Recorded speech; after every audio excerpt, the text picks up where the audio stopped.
Research and innovation are important aspects to encourage the nation development. As the best private university in Indonesia, Telkom University commits to continuously contribute by providing qualified education, which producing various researches and innovation for the nation development. As a part of PT Telkom Indonesia, under Yayasan Pendidikan Telkom, Telkom University was established in 2013 and merged by 4 educational institutions.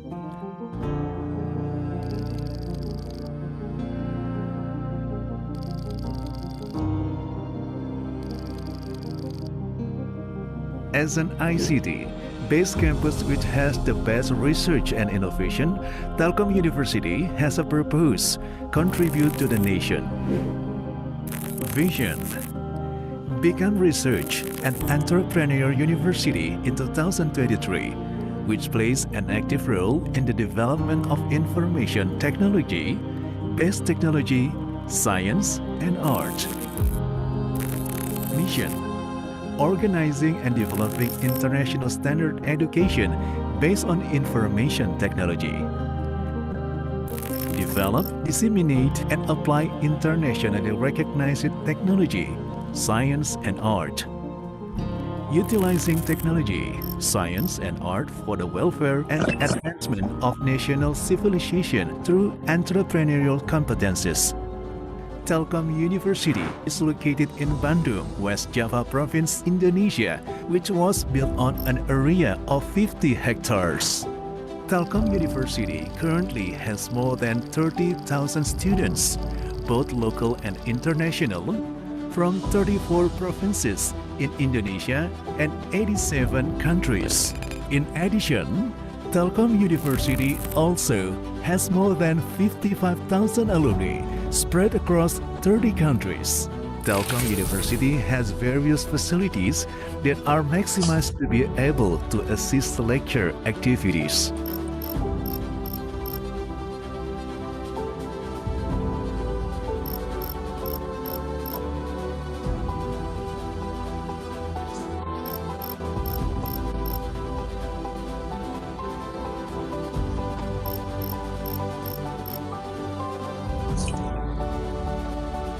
Telkom University is currently accredited A for higher education from BANPT. To produce the best graduate who competent, competitive, and have an active role in the development of technology, science, and art. Telkom University has 7 faculties: School of Electrical Engineering, School of Industrial Engineering, School of Computing, School of Economics and Business, School of Communication and Business, School of Creative Industries, and School of Applied Science. Telkom University has 37 study programs, 7 master degree programs, 22 bachelor degree programs, 1 applied undergraduate program, and 7 associate degree. From all of the total study programs, 51% of them are accredited internationally, while 65% courses are accredited A or superior from BANPT. In realizing a research and entrepreneurial university in 2023, TELU has designed many programs to enhance the quality of education and research in terms of strategic planning. As the best university in Indonesia, which has an active role in producing qualified graduates who are competitive and can give a positive impact on the progress of the nation and country, Telkom University focuses on the threefold mission of higher education, which contain of education, research, and community service. In terms of teaching, Telkom University has implemented a curriculum based on outcome-based education, student-centered learning, which emphasizes the sustainability of learning process in an innovative, interactive, and effective way. Telkom University also has qualified and competent teaching staff in conveying learning knowledge to students.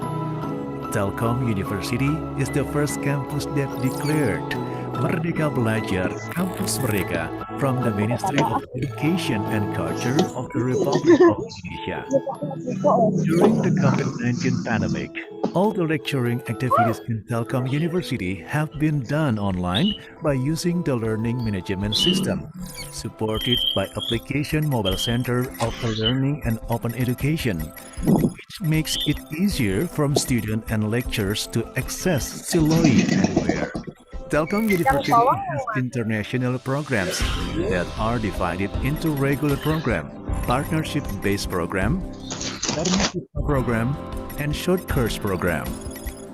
On its way to become a research and entrepreneurial university, Telkom University has a main focus to establish an ecosystem and a research culture. In terms of research, Telkom University is able to manage various researches along with the results. So, Telkom University awarded as the university with the best innovation management from the Ministry of Research and Technology, National Agency for Research and Innovation, and is included in the Independent Cluster for Research.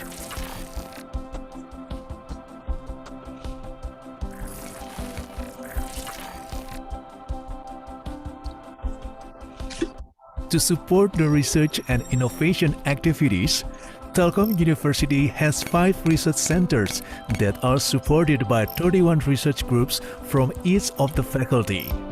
Telkom University is actively organizing international conferences in promoting scientific publication.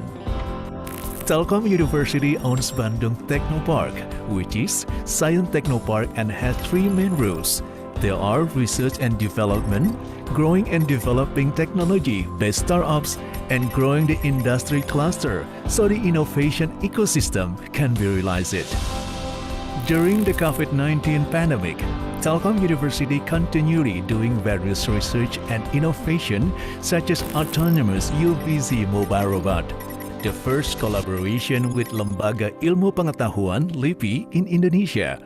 Telkom University also creates dentist protective DenPro as personal protective equipment (PPE) in order to protect dentists from the spread of COVID-19 while doing their job. In terms of community service, Telkom University raised a rhythm of global research and community service program that focuses on a collaboration of community service activities in addition to application of practical research. For example, Telkom University commits to support the government's program of Citarum Harum through Kuliah Kerja Nyata. Students are focused onto 6 sector Citarum River. Telkom University has varieties of partnership programs with both local and international universities, government, and industries. One of well-known partnership programs of Telkom University is the appearance of the first Telecom Infra Project Community Lab in Indonesia, which is located in Telkom University in order to support the program Making Indonesia 4.0. In 7 years of its progress, Telkom University has proudly accomplished several achievements both nationally and internationally.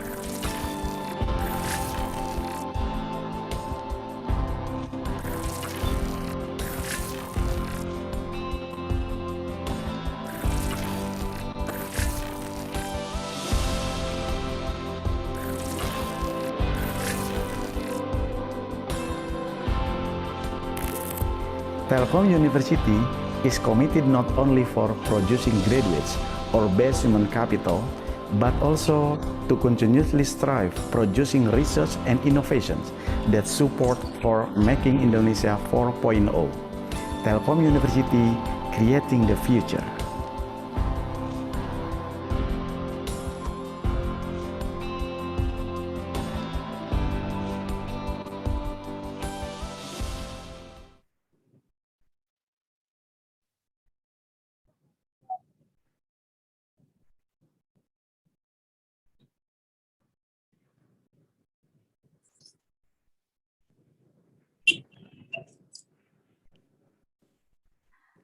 Am I audible, ladies and gentlemen? Let me start our webinar. Okay.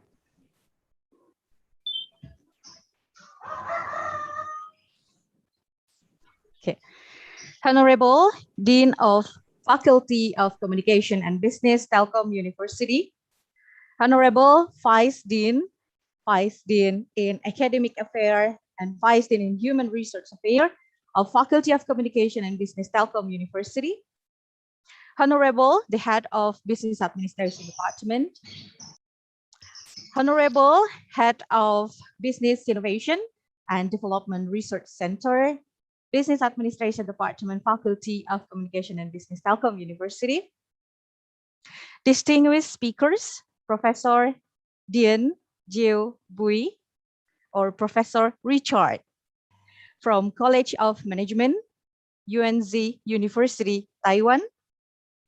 And also the second speaker, Ibu Dr. Sita Deliana Firmiali, respected scholars and faculty members, beloved students, distinguished participants from another university. Ladies and gentlemen, good morning. Assalamualaikum warahmatullahi wabarakatuh. Waalaikumsalam warahmatullahi. On behalf of the committee, we would like and very delighted to welcome you all to international webinar, especially in quantitative research in finance and economics, organized by Business Innovation and Development Research Center, Business Administration Department of Telkom University, Indonesia, collaborate with College of Management, UNZ University, Taiwan. Let's start the event by saying Bismillahirrahmanirrahim together. And may Allah the Mighty gives us healthy, and this event will success till the end. Bismillahirrahmanirrahim. Amin ya Rabbal Alamin. Ladies and gentlemen, I myself, Cut Irna Setiawati, faculty member of Business Administration Department of Telkom University, as your Master of Ceremony, would guide you all based on the rundown. And I do really hope that all the participants can enjoy our first international webinar from the beginning until the end. Respected speakers, scholars, and ladies and gentlemen, as our first agenda, for a moment, we would like to invite you all to rise and sing Indonesian anthem, Indonesia Raya, and then continue to sing Mars of Telkom University. Please, operator, help me.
University, sinergi bangun negeri, maju dalam ilmu pengetahuan, satukan tekad bersama, padukan langkah, bawa bangsa menuju garis depan.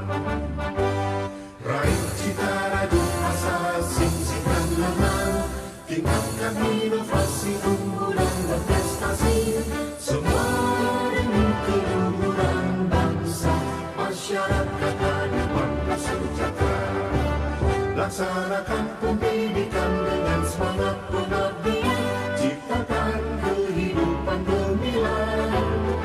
Telkom University, kebanggaan pertiwi, maju dengan karya, berperan bagi bangsa, bagi Indonesia, bagi dunia.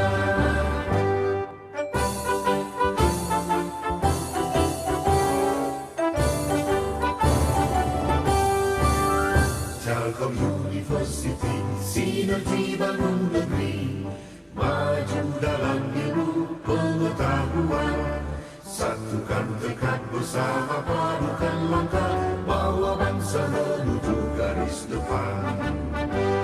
Raih cita raju asa, sing-singkan lengan, tingkatkan inovasi, unggulan berprestasi, semua demi keluhuran bangsa, masyarakat adil makmur sejahtera. Laksanakan pendidikan dengan semangat pengabdian, ciptakan kehidupan gemilang. Telkom University, kebanggaan pertiwi, maju dengan karya, berperan bagi bangsa, bagi Indonesia, bagi dunia.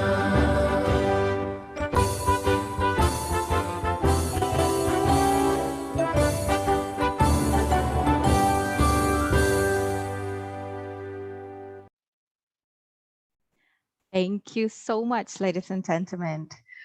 Well, we would like to hear the opening remark, which will be delivered by the Dean of Faculty of Communication and Business, Telkom University. Ladies and gentlemen, please welcome Ibu Ade Irma Susanti, PhD. Please, Madam, time and screen are yours. Thank you, Bu Cut Irma. Can you listen my voice clearly? Yes, we can, Madam. Okay, Bismillahirrahmanirrahim. Distinguished speakers, Prof. Richard and Dr. Sita, dear colleges, students, ladies and gentlemen, good morning. Assalamualaikum warahmatullahi wabarakatuh. I'm very happy to welcome Prof. Richard and Dr. Sita at the Quantitative Research, Finance and Economic webinar, which held by Business Administration Department, Faculty of Communication and Business, Telkom University. This webinar is organized through the collaboration of two universities, Telkom University Indonesia and UNC University Taiwan. Thank you for accepting our invitation to preside over the presentation on quantitative along with the trending research issue about finance and economic. It is a privilege to have you with us today. The immense pleasure I deliver also to the lecturers as participants in the webinar. I believe it will give us fruitful insight on doing the emerging research, especially in quantitative method.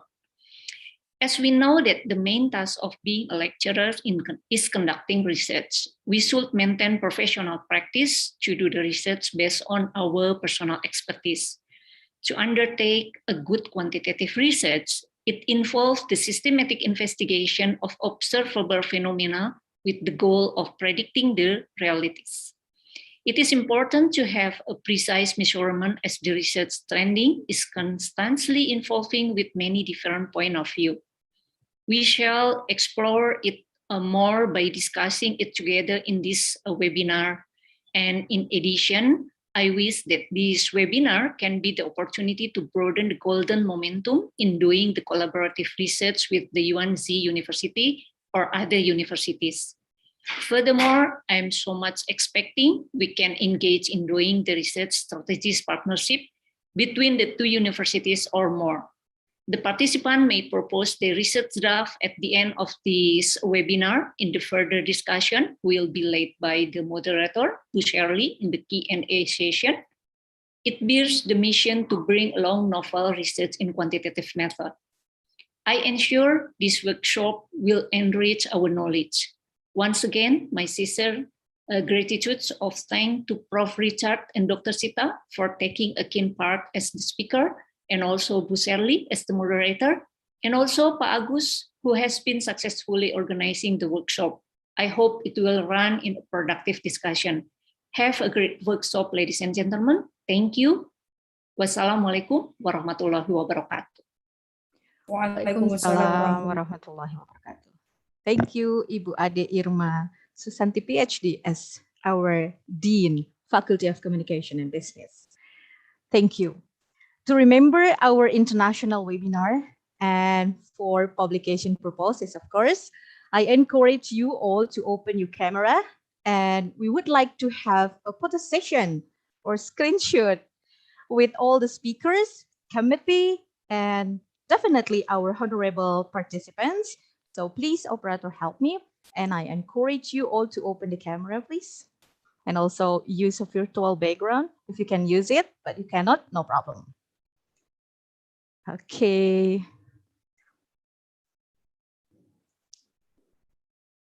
Yes, we're waiting for other participants to open. Don't be shy.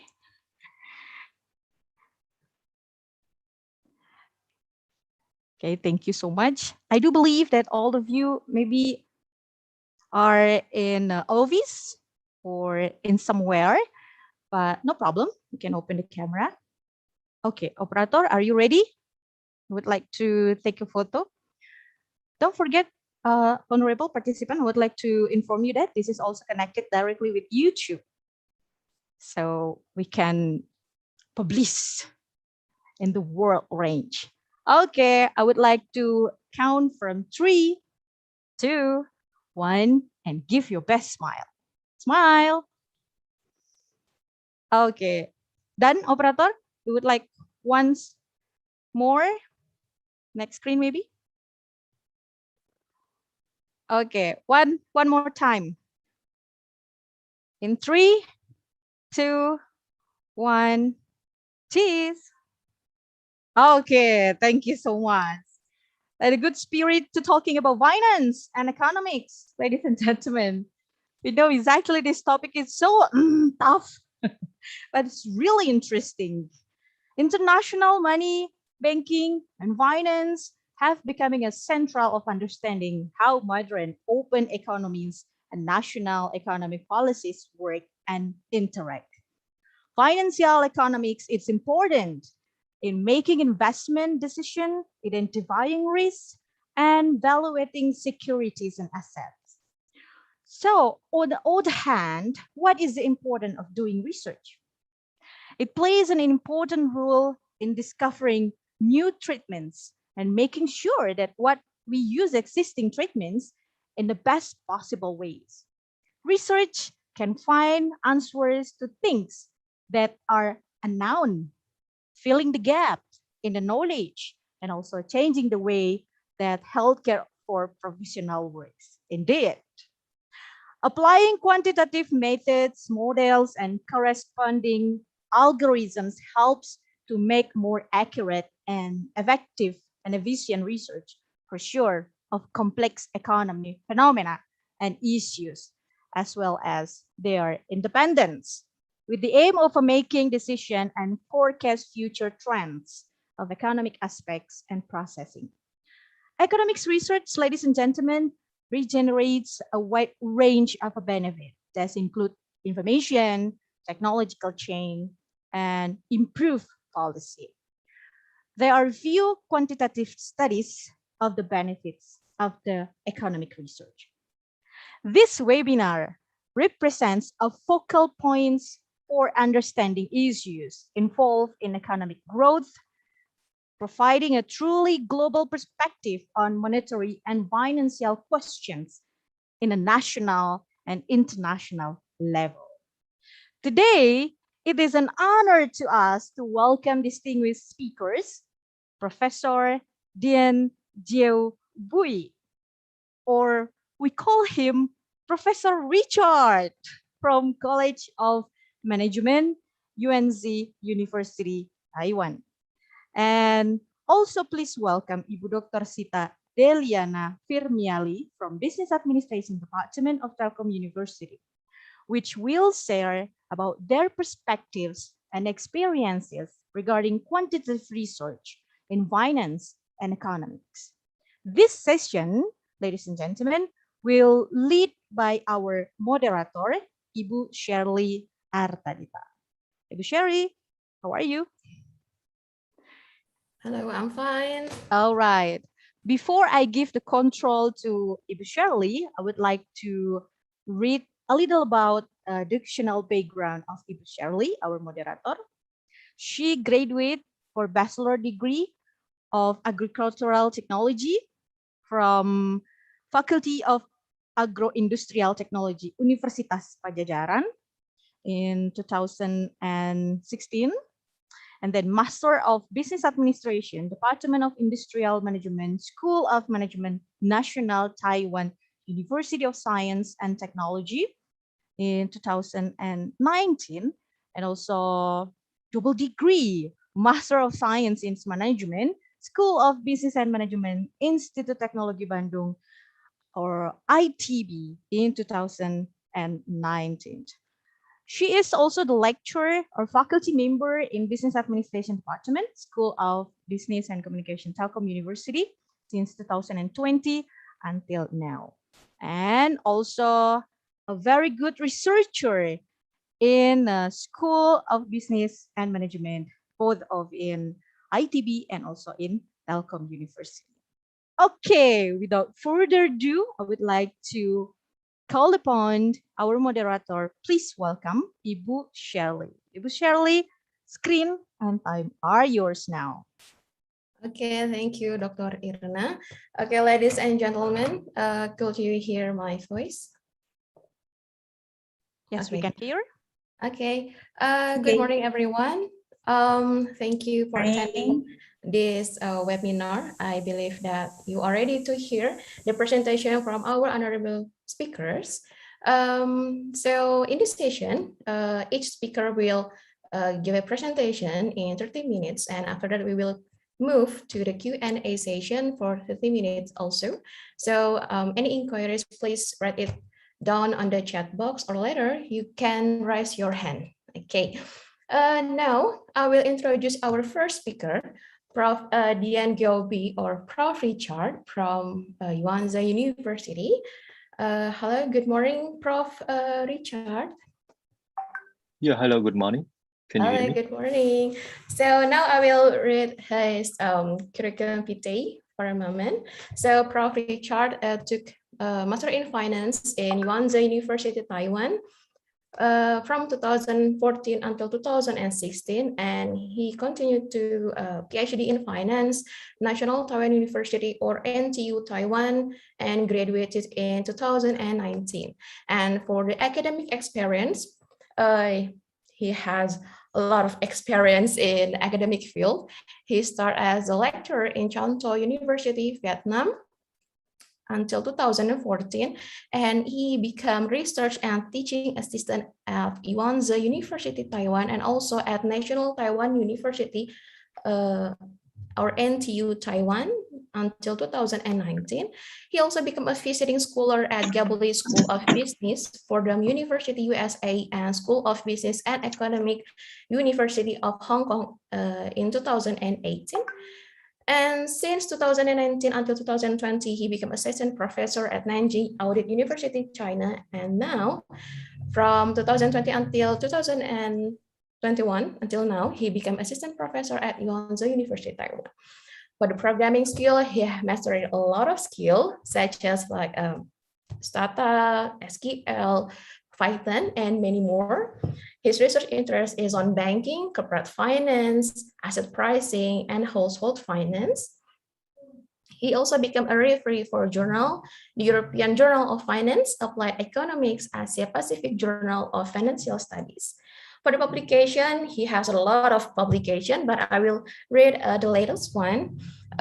He published the journal article with the title of Managerial Ability, Financial Constraint, and the Value of Cash Holding at Applied Economic Letters Journal. He also published Risk-Taking of Bank CEOs and Corporate Innovation, Journal of International Money and Finance. And the last one is also in 2020, the effect of institutional investor attention on bank loans at Journal of International Financial Markets.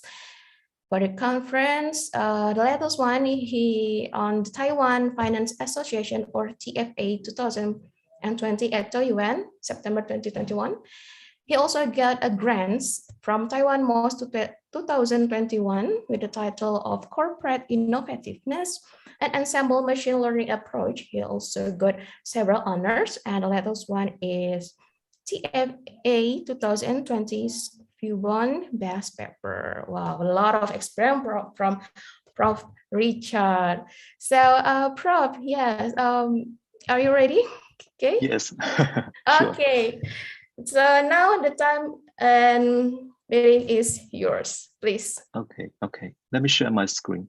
Okay.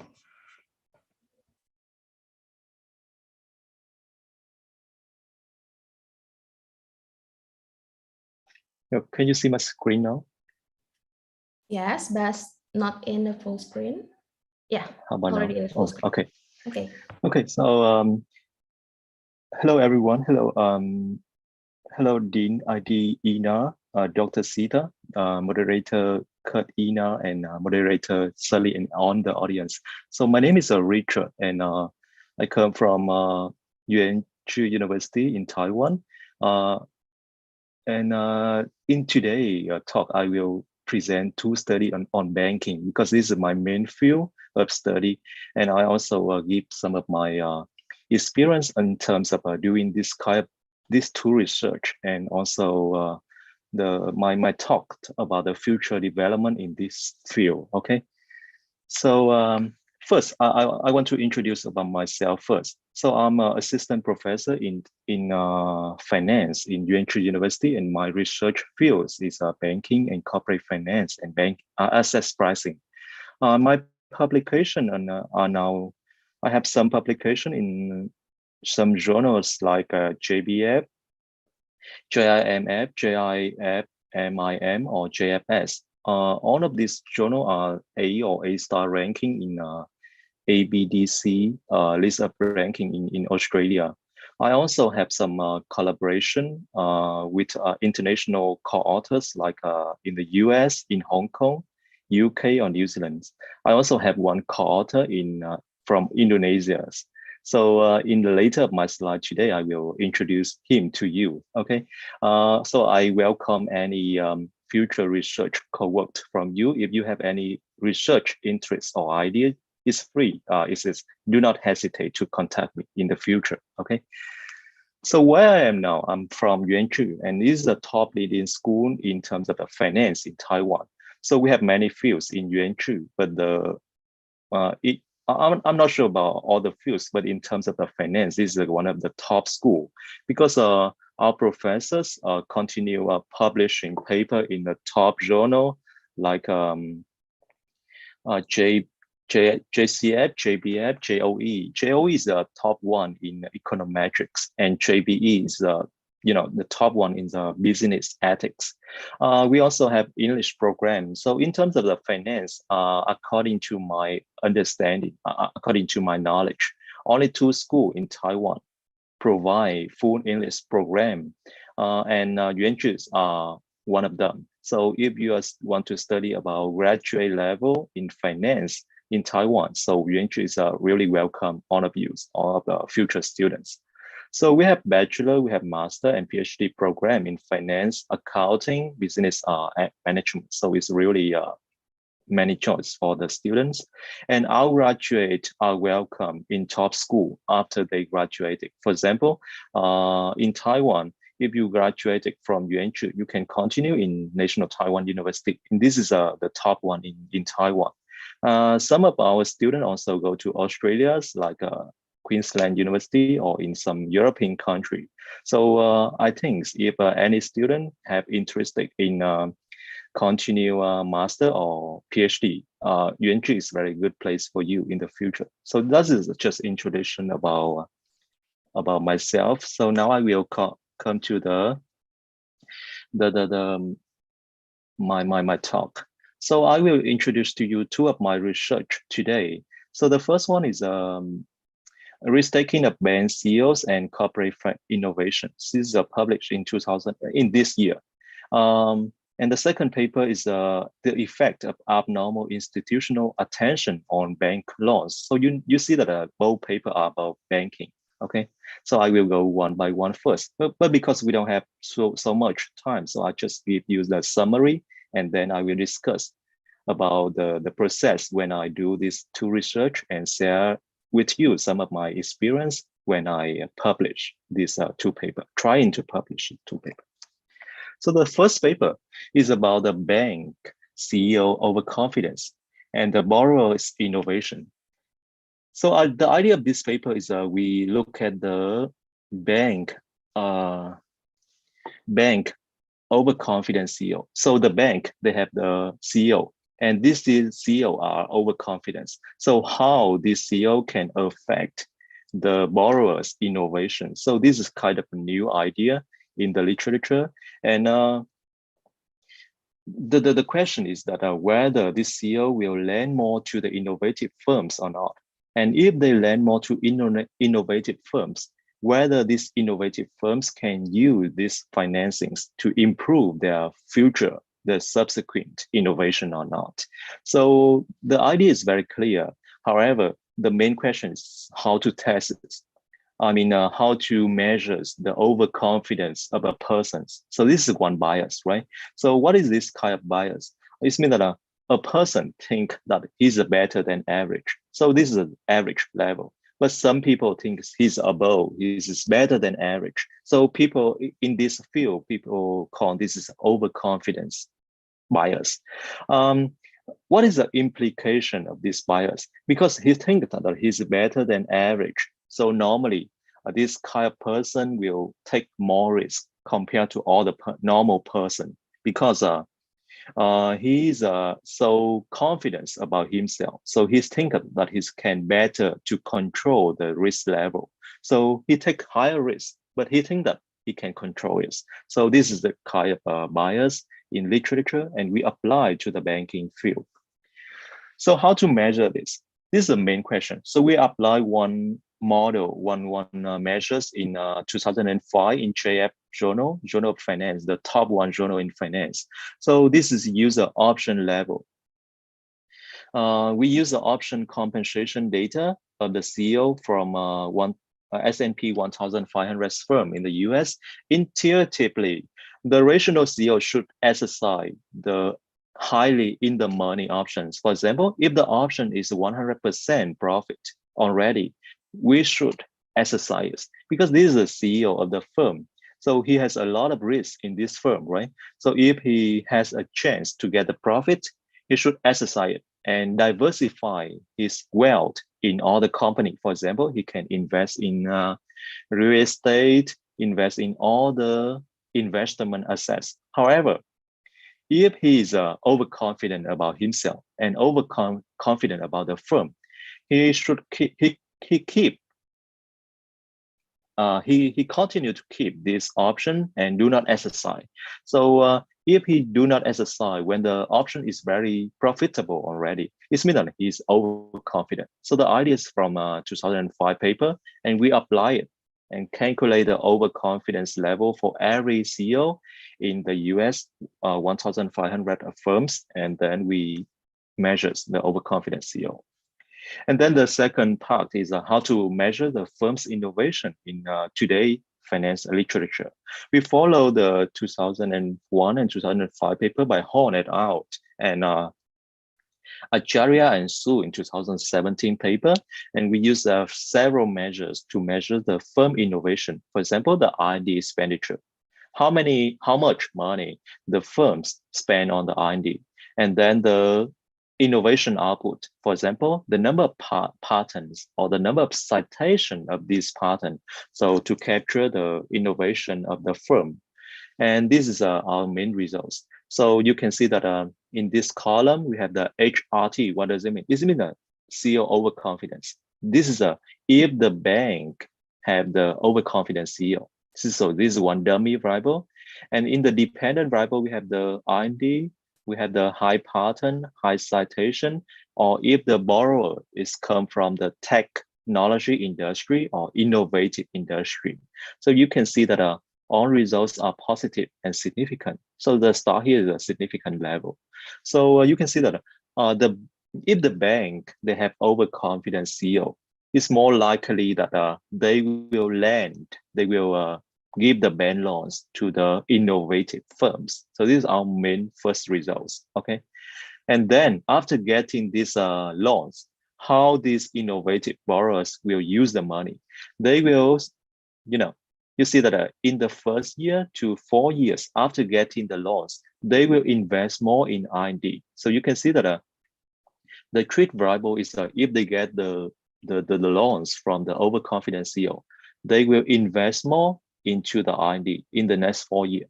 And then subsequent innovation output. After they invest in the R&D, they will get more patent in the future. You can see the coefficient are positive and significant. So they have more patent and more citation in the future. So that is our main second results. So this is our first paper, my first paper.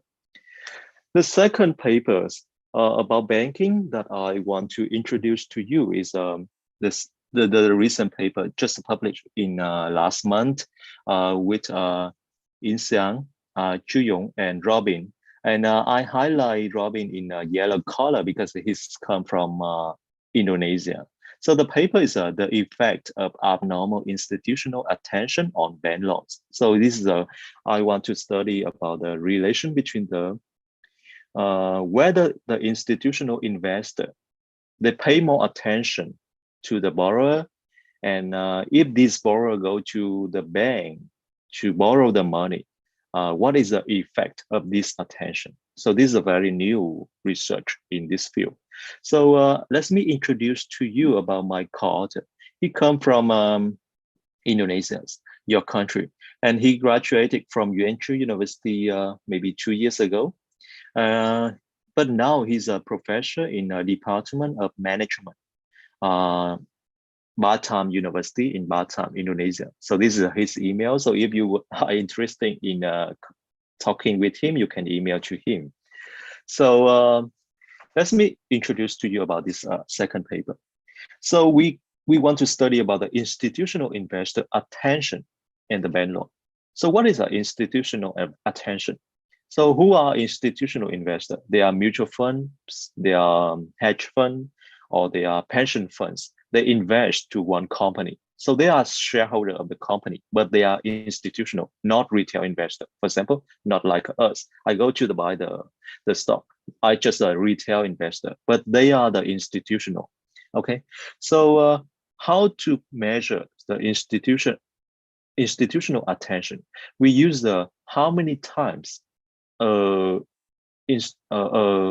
institutional investor, they search or they read the news about the firm, about the stock of the company. For example, how many times Apple is searching or reading by institutional investor. So we have the ticker for the Apple, for example, AAPL. And then I go to one platform and count how many times the institutional investor search their name or read anything about Apple in that platform. So what is a platform? We don't use a Google because when we search something, we often go to the Google search, right? But this is a very traditional way because that is we have many ways to search, right? For example, most of the time we search Google, but it's very noisy measure because sometimes we just search the Google because search the Apple because the Apple just released a new iPhone 13, for example, but that is not about the stock, right? It just I just want to search about the product. But how about the institutional investor? They don't use the Google, they use a Bloomberg to search. So we use a Bloomberg in this study. We count the number of times on the institutional investor searching Apple stock. Okay, so this is a very new way to measure the institutional investor attention It's just we just follow one paper in 2017 and doing this kind of research. So our key research question is why the institutional investor attention matters. So we have two possible channels that an institutional investor can affect the bank loans. For example, the first one is an information coordination effect. So what does that mean? If one institutional investor knowing something about the firm, they will share this information to the bank. And if they look for good news about the firm, they share information with the bank. So the bank will use this kind of news from our friends, from their friends, when they pricing the bank loan. For example, how much interest rate I should charge you based on this information sharing from the institutional investor. The second effect is a very new effect. It's just published in IBS 2021, and I borrow this argument from this paper. That is a discipline effect. What does it mean? Institutional investor, when they pay attention to you, it means that they trying to look for information to discipline and monitor the corporate managers through the voice and through the threat of ethics. What is the voice? In the shareholder meeting, they will raise their hand and ask more questions, or they will vote, right? Because they can vote in the shareholder meeting. So if they look for information, pay attention to you, you should do more. You should, the manager become more better, because they are worried that the institutional investor, they will vote against you in the shareholder meeting. And the second one is threat of assets. If you are not doing well, I will leave your company. I will sell the stock and leave the company. So both mechanisms are new and give the same prediction, is that if the institutional investor pay attention to you, is a good news for the firms, good news for the borrowers. And if they go to get the bank loans, they may have lower cost of bank loan. So that is our main prediction. So how about the results? These are the results. AIA is a institutional attention, but we have the abnormal to calculate this, and we see that the coefficient are negative. So the dependent variable is the cost of bank loans. So if the institutional attention is higher, we have lower cost of bank loan. So this is our main results, and we also have all the tests to complete this second paper. So that is our two paper. But what I want to do next, what I want to talk next is about what is the innovation in this paper, so that I can publish these two paper in the top journal. So we need to some innovation in every paper now, because now publish in top journal is very difficult. So what is how about the first paper? The first paper, the innovation is that overconfidence is not new literature. This is have a very long history of this literature in corporate finance. CF is corporate finance. However, in banking, there's a very few paper talking about this. So we apply the new idea from other field to banking. The second is to do this research, we need to combine many databases. We need to use a DScan for bank loan, SQCOM to calculate the option compensation, USPTO for the innovation, trademark, patent, CompuStat, and CISP for the firm information. And we use special methods in this paper is a PSM matching. So nowadays, when you need to do any finance research, you need to use many new methods. How about the second paper? Second paper is about the attention and bank loans. It's very new in this literature. So according to my understanding, there's no previous paper in this field talking about this. The second is there's a huge work on data collection. So to collect the search and the number of times of that the institutional investor reading the news about the firm, we need to do a very huge work first, we need to take the picture from the Bloomberg platform. So if you have ever used this, you will see that Bloomberg is just one platform, one software. You need to install, and we can find out the information, but we cannot download for every firm. So for one firm, we need to take the picture. And then we use the OCR, one program to read the text from the picture. And then after get this data, we need to make a table. We take all of this table on attention.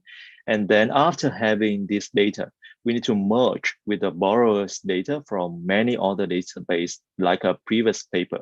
So to have this data, it costs us 1 year, more than 1 year to finish only the first step is collecting the data.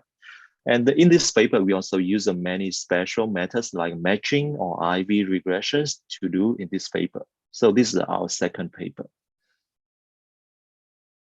And you can see that is the process, some of my research. But the final thing I want to share with you is about some of my thoughts about the future development of the banking field. This is tougher and tougher in the future to publish in banking, because nowadays people care about the identification is the most important. So if I have any only one advice for you, I will share with you that identification is the most important. So what is the identification? Let me give you one example. For example, we need to have some deregulation or some shock into the banking. For example, in the US, we have the intra-state or interstate deregulation in the US. So this shock will affect to the bank competition. And then what will happen next? So before we do anything, we need to think about the identification first. And the second is, I think in this field, nowadays, the reviewers or the editors care more about the new methods. And two methods I want to mention is DID and RDD. I think it's very important. So if you want to read more about these methods, I suggest you to read the Angris and Pisker book in 2008. Angris now is very famous because he just won the Nobel Prize this year. So, but he has a long literature working on how to use these methods in finance. So I really recommend you to focus on the methods and doing banking research in the future. And lastly, about the topic, I think the banking stability is a future, and not the future, it's current, is also the focus of this field. It's mean that nowadays people care about how to reform the banking industry, because after the financial crisis, everyone knows that we have problems about the banking structure in the US. So how we can reform it, how to make the banking industry more stabilized in the future.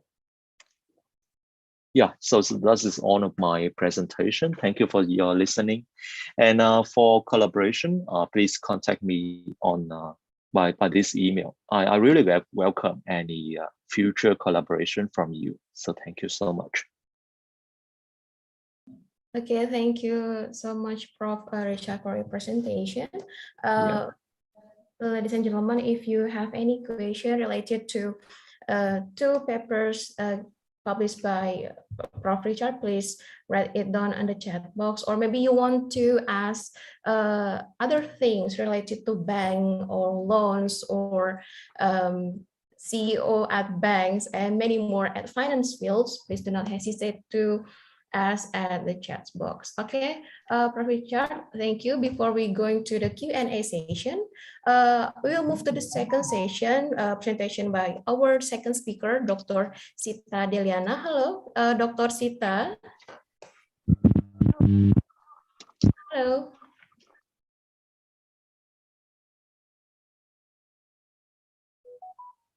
Hello, Dr. Sita. Okay, hello. Your voice. Can you hear my voice? Very small. Okay, let me check it again. Okay. Okay, can you hear my voice? Not too loud actually. There's some noise. Okay, a little bit of a miss signal, so the maximum someone is still like this one. Okay. Yeah. While waiting, Dr. Sita to fix her speaker or mic, I will read his CV. So Dr. Sita Deliana graduated from Master of Science in Management, School of Business and Management Institut Teknologi Bandung in 2016. And after that, she continued to Doctor of Science in Management, same school of Business and Management ITB, and graduated in 2020. She also got several awards, and the latest one is awardee of Erasmus++ grant, European Project Union of Bank Project 2019. Okay, and she also has many professional certification, such as risk management in bank industry, professional trainer for general banking and risk management, also trainer for life insurance officer. For the professional industry experience, he before work at funding relationship specialist PT Bank Saudara, and also become a bank insurance supervisor.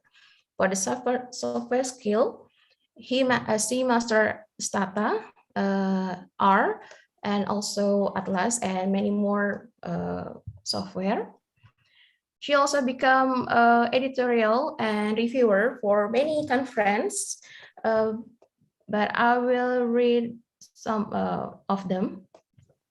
First is 6th Japan International Business and Management Research Conference.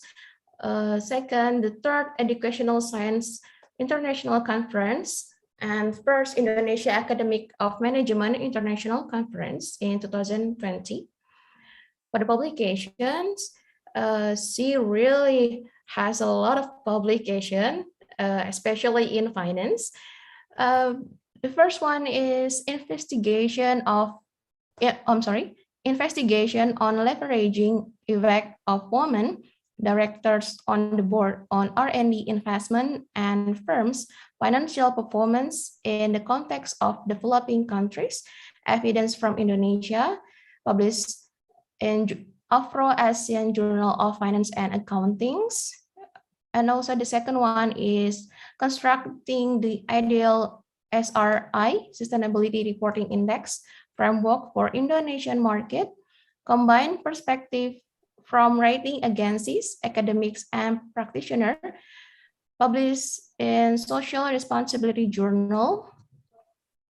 And maybe one more is R&D intensity and allocation, empirical evidence from Indonesia in AEC integration, International Journal of Service, Technology, and Management. And the working paper also has a lot of working paper. Maybe I will read one. Framing sustainability risk in Indonesia, list companies report based on textual disclosure analysis. Okay, so many research from Dr. Sita Deliana. Hello, Dr. Sita. Hello. Hello. Okay. Hello. Okay. I can hear your voice. Thank you very much. Okay. Okay.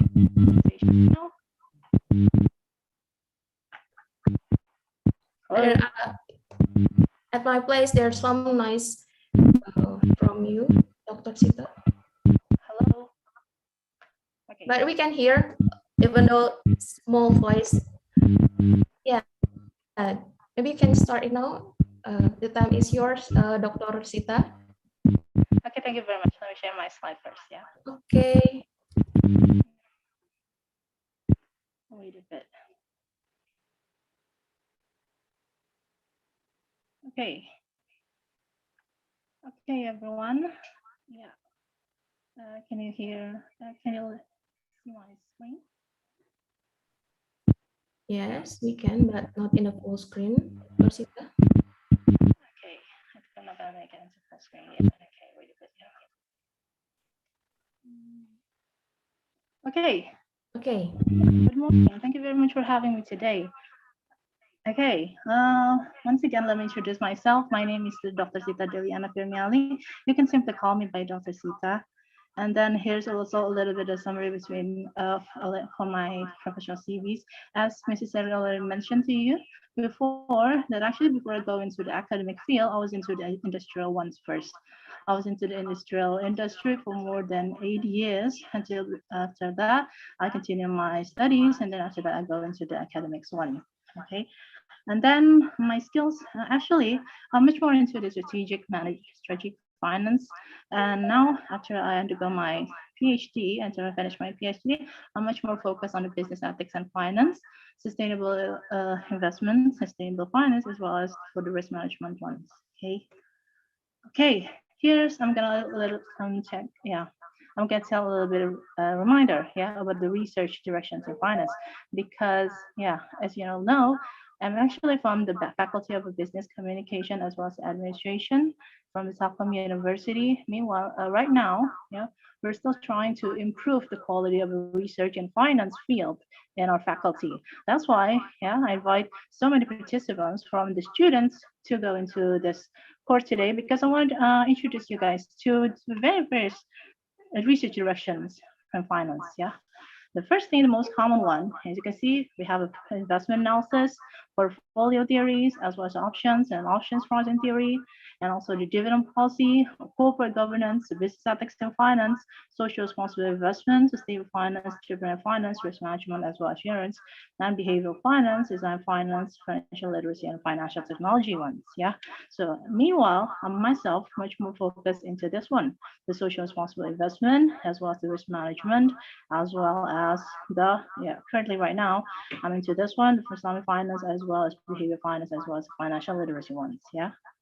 Okay, here's also a little bit research direction. I'll give the slide to you later on, so you can continue to focus on this one. Yeah, there's also a little bit, some publication, yeah, related to certain topics, interesting certain topics in finance. Yeah, stuff from the M&M, medical and military, and an optimal capital structure ones, and a discount cash flow valuation theory, as well as a market portfolio theory. Yeah, and also about the Kepler one. Yeah, a Kepler, and then the arbitrage pricing theories and option pricing theory, as well as the future valuation and hedging. Yeah, and also this one. Yeah, this is a title. This is some certain new publications, yeah, related to the dividend policy, the corporate governance, capital budgeting, as well as the risk management, as well as the financial literacy, the finance and banking, digital finance, as well as the behavioral finance.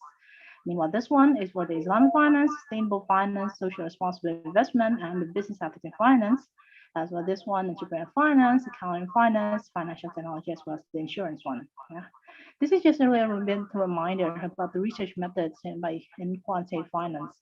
As I have already mentioned to you before in our class, when I talk about the research method in quantitative finance, it's actually going to be different, yeah, rather than by using the ordinary research method.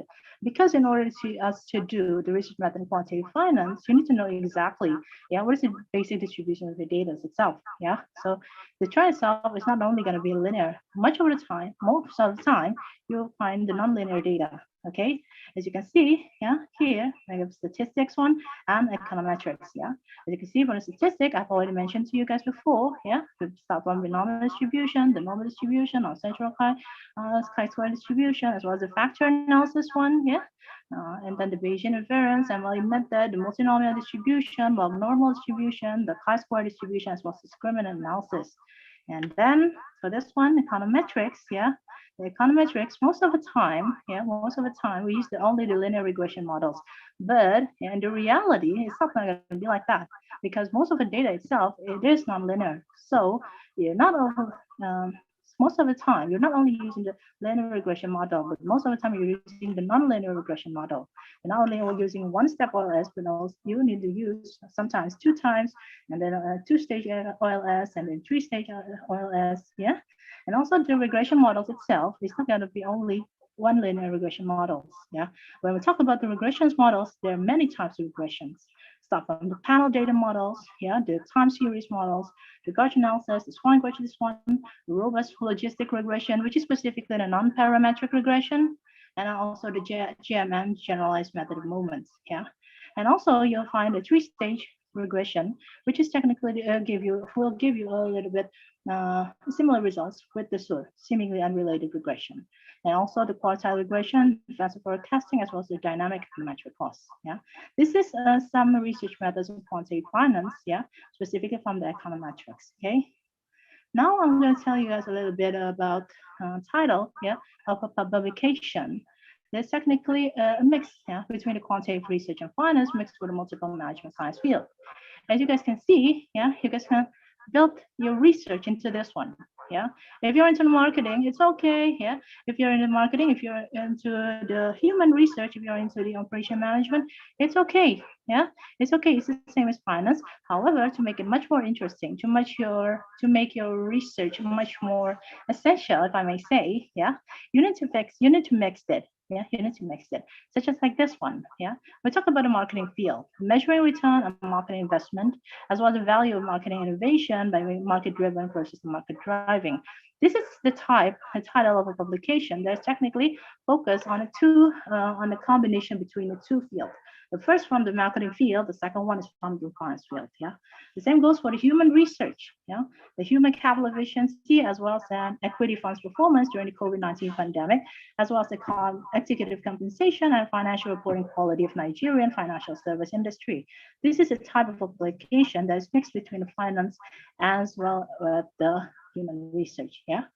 Okay, this is much more interesting about that one here. To make your research just much more interesting and much more broad, yeah, you need to mix it with a separate field. Yeah, this one is for the entrepreneurship. Yeah, the entrepreneur finance markets of future, a comparison of a crowdfunding and initial coin offerings. Yeah, entrepreneur finance and moral hazard evidence from token offerings. This is a type of publication, so certainly gives you rich results from the entrepreneurship field as well as the rich results from the finance field. Yeah. The same goes this one for the psychology, yeah. An evaluation of the mental health, financial stress, and anticipated debt at graduation, post-clinical, and counseling PhD and psych student, yeah. And also financial distress and money attitudes. This is a type, yeah. This is a type of publication that will certainly offer you rich results, yeah, from the psychology field combined with the finance field, yeah, the economic one, yeah.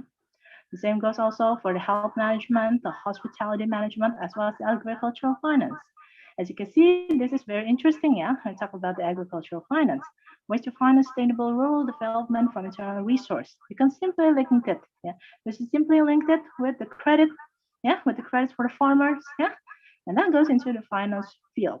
Yeah, and then goes this one, the credit management practice on loan default and agricultural finance corporation also. Yeah, very interesting.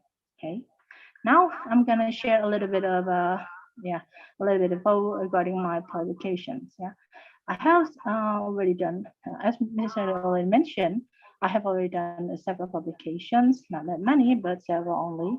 Yeah, the first one is technical investigation on leveraging of women directors on board toward the investment as well as firms' financial performance in the context of developing countries, which is technically only considered one evidence from one country, which is from Indonesia itself.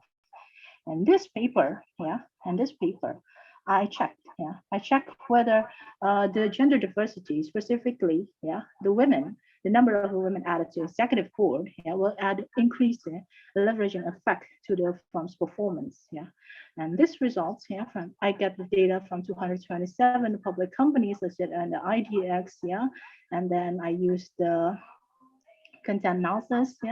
I use the content analysis. I check it one by one, and then after that, I use the FLCI specifically for helping me here. As my I usually use that one for the textual analysis one, and then after that, I use the R&D investment here. And the R&D investment, I use the nominal of R&D investment, which is actually listed on the company's annual report. And then for the financial performance, I use the Tobin's Q as a firm's financial performance. And then I use the regression. I use the regression based on this one. And then the panel data, because the data itself, it is from 2015 to 2017. And then my results, technically, my results shows that the firms with high number of women directors on board and certainly more focus on their investment and the investment activities will be able to generate higher financial performance than those firms with lower gender diversity as well as R&D investment. Yeah, so it turns out that firms with a higher number of women, high number of women directors on board, turns out to be much more efficient in managing their R&D investment rather than the ones who is actually have a lower number and a female director on board. Yeah, this is mainly because of what here. As you can see, this is technically linked with the women with the women risk preferences. When I talk about the women risk preference, the basic preference of a risk of a women is technically much more focused on the risk versus, much more on the risk reverse side. Yeah, therefore they're much more careful in determining the final decision regarding the R&D investment, which is technically a very risky one. Yeah, R&D investment is a very risky one. Yeah, okay. Also, this one is my second paper. Yeah, technically, as Ms. Shelley already mentioned, I have a paper, this one, constructing the ideal SRI, which is Sustainability Reporting Index framework for Indonesian market, combined perspectives from rating agencies, academics, as well as the practitioners. Yeah. In this paper, I try to make the Sustainability Reporting Index, the combined perspectives from various social rating agencies, so from KLDs, and then technically all the major social rating agencies in the whole world. I try to combine it and then try to make a difference. And I combine all these framework, more than 87 framework, more than 78 social rating methodologies, and then I make it listed one by one, listed one by one, and then try to map, the differences as well as the similarities between them, and then after that I compare it with what the ones that actually exist in Indonesia. The ones that actually exist in Indonesia is the focus on ISO, ISO as well as the IFR, the IFC, but and this research, I try to make the ideal SRI that is actually much more adaptable to the Indonesian environment. This one's. And then I make a robust analysis based on my results. I compare it for its robustness test. I compare with the KLD method, which is technically the most common one used for everywhere around the world, especially regarding about the sustainability reporting. And my finding, I found that my framework itself, it consists of 17 indicators as well as a 937 indicators, start from the social dimension, environmental dimension, as an economic dimension. So turns out between these three dimensions, there seems to be some link between those, and then this became, the result from this paper itself, is the research, the direction of my PhD thesis actually regarding the sustainability risk, especially in Indonesia. The basic limitation of my research in this publication is technically because I only gather the data from the publicly available reports issued by the firms. So technically, I only get the data from the corporate analysts websites and also the corporate annual reports, and also a little bit of the news, from the social media itself about the data itself, but much more focused on the publicly available reports. Actually, to make it much more essential, I need to do it, check it one by one, by using the quantitative study into every industry field. Because here in this study, I try to make a SRIF. I try to make an SRIF, social responsible investing, social reporting, for every industry. Exclude the financial. Exclude the financial sector because of what? I'm talking about the financial sector. If you talk about the sustainability definition for the financial sector, it's going to be different rather than the other sector. Because our financial sector is very important and very essential, and it is also very special. Because it has a huge impact. It has a huge impact to many other sectors. Therefore, the test for the financial sector, it's not supposed to be just generalized, just like the others. No, it's not supposed to be like that. But much more, it needs to be much more sensitive, much more present on the end, much more focused on the industry characteristic itself. So based on these results, I exclude the financial sector. Okay. Now, also my ongoing research. Technically it's already done right now. So and I only need to publish it right now. So they're evaluating in this research, evaluating inefficiency effect for male director preferences to the company's sustainability. Yeah, as you guys can know right now, yeah, before I try to check on the female director on board.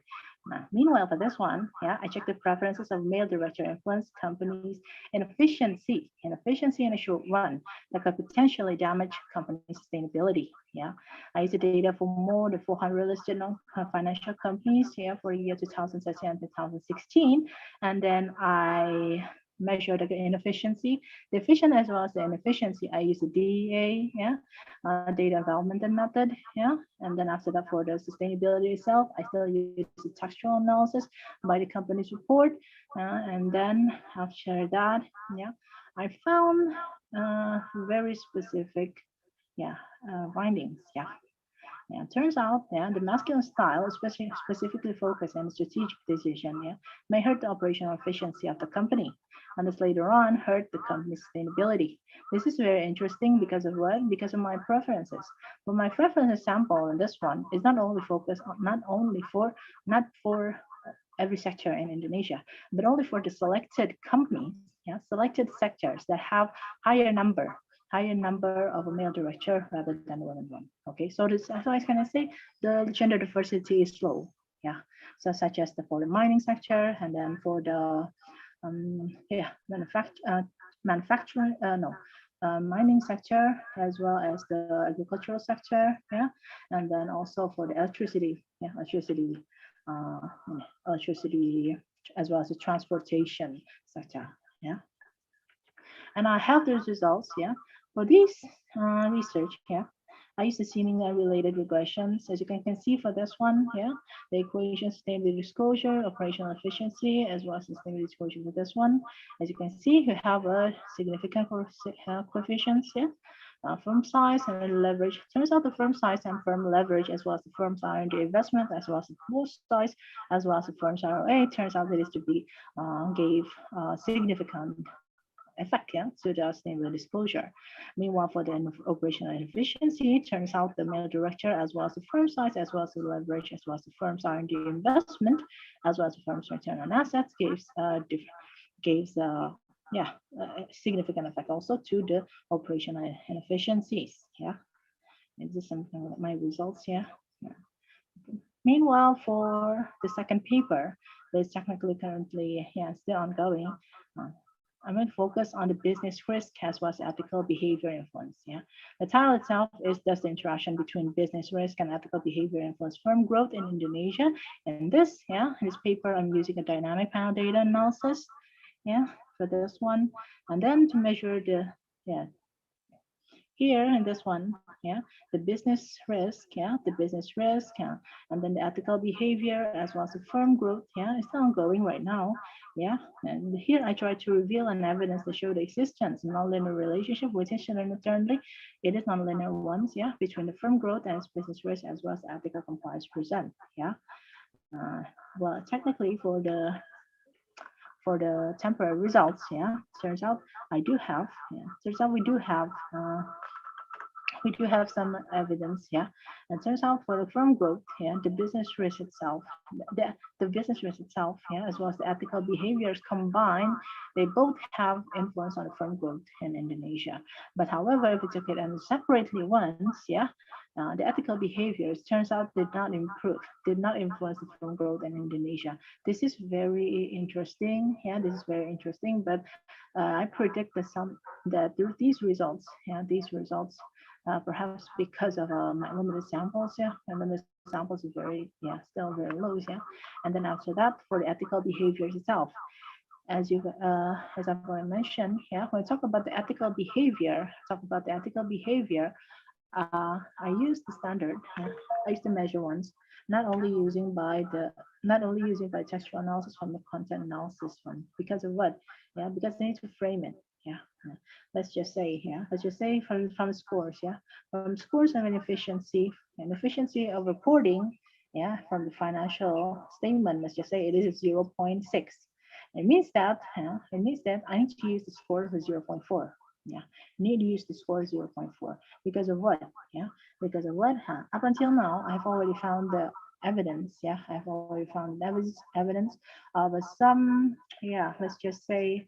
Um, uh, in financial reporting, yeah, there seems to be a little bit of a, yeah, dishonest one, yeah, because so many companies, specifically in Indonesia, yeah, in Indonesia, they prefer to use their annual report, the company's annual report, to present, yeah, as proof that they have gave significant contributions to the societies, yeah, by using the CSR, yeah. Typically, most of them are increasing the number of their CSR as a proof, yeah, as a proof that they already gave back to society, yeah, because they have already, yeah, they gave back to they gave back to the society as a contributions, yeah. However, yeah, however, if we took the concept of the CSR itself, yeah, uh, what this company offers, yeah, it turns out is not that um, it's not that quite good, yeah, if I may say, because it is not quite real yet. Yeah. I mean this one. When we talk about the CSR, yeah, it needs to be precise. Yeah, who's the target is. Yeah, if you say about the CSR, you have already done CSR. The CSR expense is huge. Yeah, the number. However, this is only goes for the marketing direction, marketing expenses, and these CSR, yeah, these CSR strategies are not technically essential and effective yet. Yeah, so that's why this is one of the, yeah, huge challenge for me right now. Yeah. And the second one, and the third one, yeah, I have also some paper regarding the investigation on SOEs versus the non-SOEs in manufacturing in Indonesia. Here, I try to check, yeah, on the lean manufacturing one, or they behave ethically in managing their business risk, yeah, which is a comparative analysis on dynamic power data. Here, I also use, yeah, the data also the same, yeah, technically focus on textual analysis from the annual reports, yeah, to measure the behavior ethically. However, I use the same methods which one I explained to you before, yeah. And here I chose to compare between the SOEs versus the non-SOEs, because, yeah, you know, the SOEs, the state-owned enterprise itself, yeah, because it is technically the government-owned, yeah, government-owned enterprise. Meanwhile, this one is a non-government-owned enterprise. Of course, the responsibility is going to be different. These organizations that are technically owned by the nation, yeah, have a much more higher rate of responsibility to give back to the society. Yeah. Therefore, I expect these companies to behave much more ethical in managing their business risk. Okay. Okay. This is one of the reason. This is one of the research that I have. Yeah, I'm still ongoing right now. Okay. I think that's all for me. Thank you very much for having me. I'll give back to the moderator. Thank you very much. Okay, thank you, Dr. Sita, for the presentation. Really interesting. I just realized that the research in finance could be mixed by many fields like human research, marketing, operation, and really interesting that Dr. Sita found that a company with a lot of women have higher investment performance. I never thought that before. So it's really interesting. Okay, thank you so much, Dr. Sita.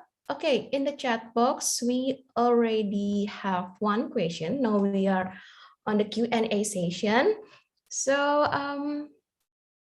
the question from Pak Agus to Prof. Richards. I'm interested in the first paper and want to know how much data was observed and the data sources available to the public and what analytical technical method were used. Does Prof. Richard also accept joint research with the field of macroeconomics? Please, Dr. Richard. Yeah, thank you for your questions. Can you hear me? Yes, Prof. Okay. Thank you, August, for these questions. So the question have two phrases. So I asked. I will answer the first question first. About the first paper about the CEO, bank's CEO overconfidence. How much data were observed? The data is from 1993 until 2009 when I doing this research. So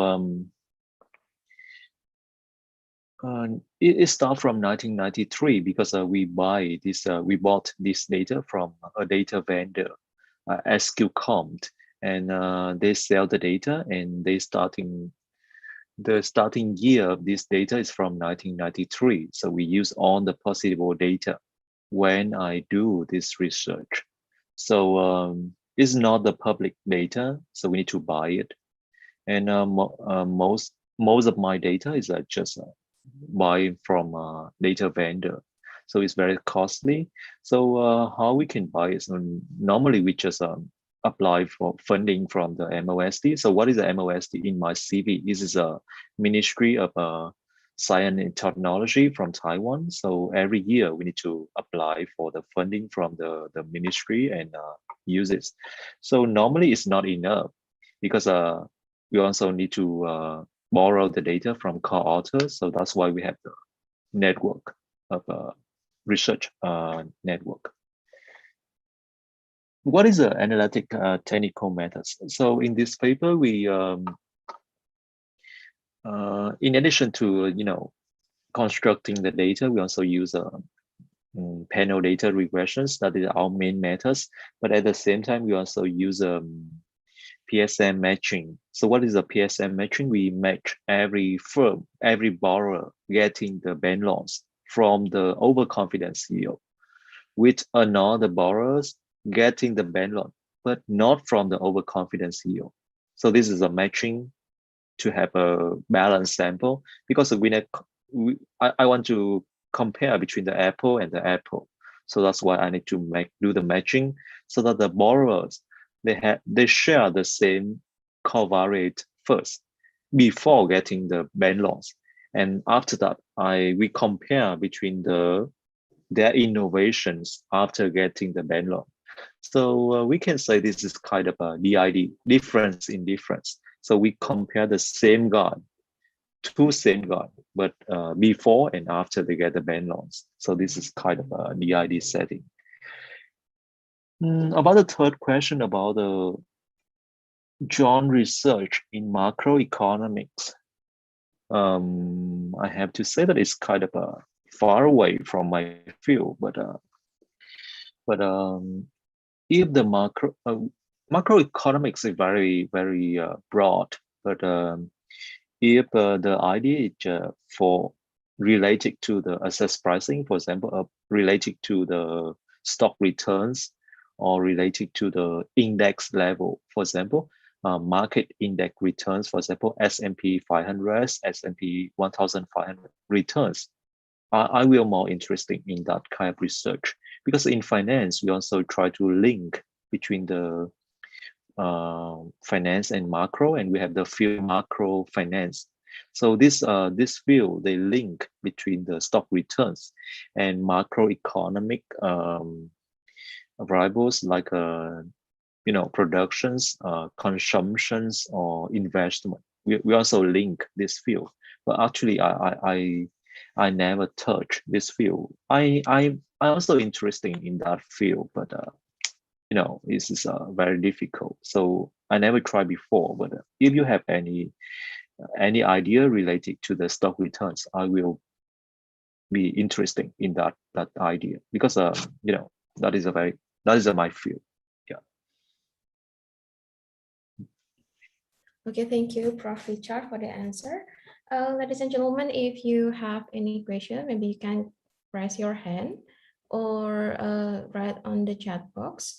While waiting the question from our audience, actually, I want to ask to Dr. Sita. I really interested in the first paper about the investigation on leveraging effect of women directors. What field? I mean, the company field that you took in that research is on mining or maybe banking or all field for the first paper. Okay, for the first paper, actually, I use all sectors, exclude the banking, non-financials industry I use. Because for the banking itself, we talk about the ethical concept. Ethical concept, the banking needs to be treated, exclusively. Because of what? If we talk about the concept of ethical, if we talk about the concept of sustainability, we have we have several sectors. Yeah, we have several sectors that is considered as to be the sin industry. Yeah, the sin industry, and this sin industry is actually behaving in a much more unethical way. Yeah, unethical way. Yeah, and therefore the treatment for their sustainability measurements itself needs to be different rather than the usual industries. Here, this is the sin industries. Yeah, I exclude the mining. Yeah, I exclude the transportations. Yeah, I exclude the chemicals. I also exclude the entertainment industries, and I also exclude the banking service as well as the insurance. Yeah, because they need to be treated in a different way. So outside of these five sectors is the ones I'm using in my paper as examples. Okay. Maybe what is the requirement, or how to know for us, maybe myself that do not have, let's say, a finance background, how to know that, okay, this one must be excluded in this type of research, or this one could be included in the research. Maybe you can give us some hint, Dr. Sita, or maybe Prof. Richard also. Okay, Professor Richard, or will go first, or is it okay if I go first? Okay, let me go first. Okay, okay. Mrs. Adley, actually, when we try to do, when we try to decide, which sample is technically precise for you, you need to do, a proper analysis investigate first, based on your topic, based on your topic, which type of sample is actually going to be much more sensitive to this one, okay? And who's gonna get the highest impact based on this one, okay? So in order to do that, you must list all the related samples, and then based on your topic, and then compare it, compare one by one, and then check which one is the most suitable ones, okay? I think it's gonna be like that for me. I usually do like that. So based on my topic and which is the sensitive ones, actually the most sensitive one to the issues, and these are the ones that I chose as my research subjects, because to make my research is much more unique, much more essential, much more beneficial, especially I need to do that one, okay? And I think that's one for me. Meanwhile, for the Professor Richard, what about you? Yes, I also share the same thing with Professor Sita. I think that is the basic one, right? We need to follow the literature. For example, if we calculate the leverage, we cannot include the bank and the firm together, because that is not make sense at all. So normally we just follow the literature. For example, leading papers in the field, for example, from JF, JFE, IPAD, something like this. The second is maybe sometime it's because of the data available, right? Sometimes we want to do something very big, but if we don't have enough data, for example, we cannot buy 20 years, so we only have 10 years. So let's try 10 years first to see that whether we can find something.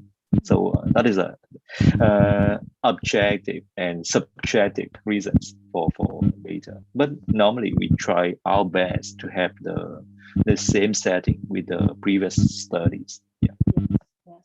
Because actually I want to talk about the data availability, specifically focus on the secondary data for finance. Actually, it's very expensive. Very expensive. And more expensive every year, right? Yes. it's increasing every year. Yes, so that is a headache problem for every finance department. Yes, indeed. Yeah. Okay.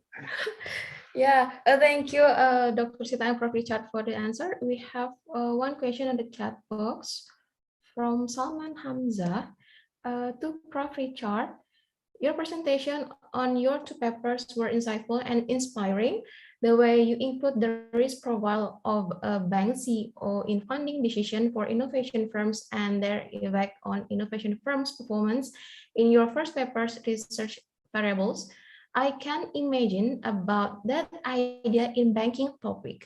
So the question is how you generate an idea to do research in your area, specialization in banking, and can you suggest research ideas on banking stability for undergraduate students? Thank you, Prof. Okay. Yeah. So thank you for your question, Sanman. This is a big question, actually. So talking about the idea generations, is not easy. Actually, it's not easy because the literature are so big nowadays. So if you want to jump into one field and think a new idea, it's very difficult. So the first is I just share some of my experience, and I hope that you can get something from that. First is we need to have long reading. We need to read everything about the field first. So we can start from some survey papers in the field by top leading scholars. For example, in every field we have one big guy, several big guys, but we try to read everything from them first to have the background about the field first. And second, we go to the detail. For example, in every field is always have some new directions, so we can follow the new directions. Just to go to the current issues in top journals or some manuscript not yet published but very famous in some conference or in SSRN. For example, you can go to the SSRN website. They have a lot of new manuscript working paper, but very high quality. So normally I just go there and find the new directions because it's not yet published. It means it still have chance for us to follow and jump into the field. So when we read the newspaper from them, we can learn about what is the things we need to add into the literature.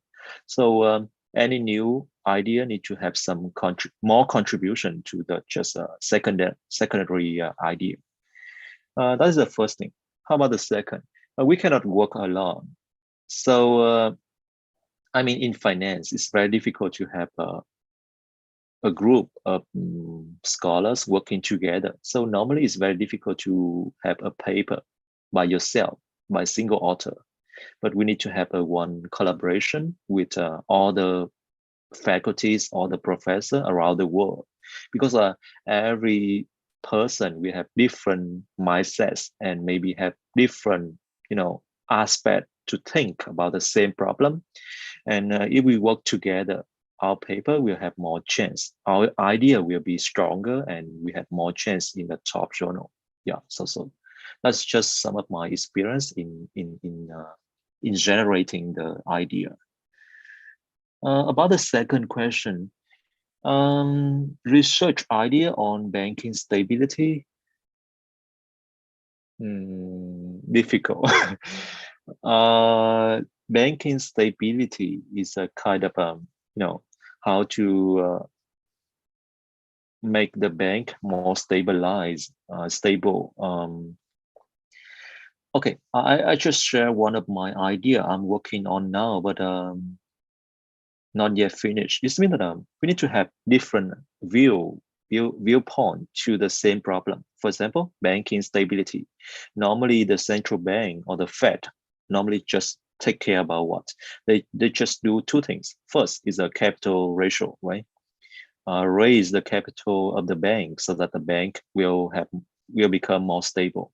The second is we do some stress tests. What does it mean? We have some groups come to the bank and test them, monitor them. But how about we think about using all the things, all the governance mechanisms that not yet have available, not yet in literature, but can have effect to monitor the bank. For example, in my current working paper, I look at the short sellers and the monitoring effect to the bank. So Normally people think that a short seller are bad guys. They are just try to short sell the bank to get a profit. However, if I always try to short sell you, you will be more careful, right? For example, there's some guy always try to short sell you. So you think that, oh, it's very risky to do something bad. So I will be more careful. I will accumulate more capital. So at the same time, it will be more stable banks. So that's my viewpoint about this. But we are doing this now. Yeah. Okay, thank you, Prof. Richard. Maybe Yeah. from Dr. Sita, do you have any like method how you can generate a very spectacular idea in your research? Also, could you please share your method how to generate your idea while doing a research in finance, perhaps? Well, technically, as for me, I'm sorry, Dr. Sita, I could not hear your voice. Okay, can you hear my voice right now? Very small. Maybe a little bit of unstable signal in my place right now. Okay, yes, I can. Okay. Okay, technically, as for me, most of the time, as for me, for the research topic, because I like to read the phenomenon. I like to read what is exactly happening right now. As for me.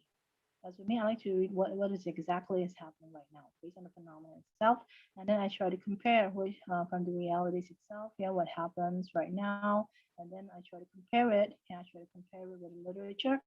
Up until now, the literature has been solved until what? Yeah. Based on this, and then I can make a future prospect for that one. As for me, it's always going to be like that one because I'm much more focused on the actual one. As for me, I also got and I also like to do some systematic analysis. In order for me to generate, note research topics. But I've heard usually, most of the time, I tend to focus on a phenomenon, the new phenomenon, right? Exactly what happens right now, because I have an opinion here. If it took only based on the literature's one, and the people's already focus on that one, right? Uh, in order for me to get new ideas, new unique ideas, I need to compare because what is happening right now compare to what the literature has already been answered until what point. I need to make a comparison based on it. You need to make yourself, have such a great idea, and you need to combine from these two perspectives. You need to combine from these two perspectives.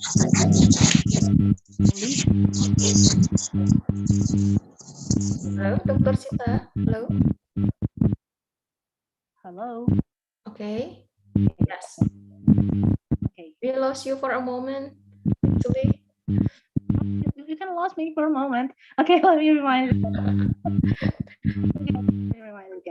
Okay.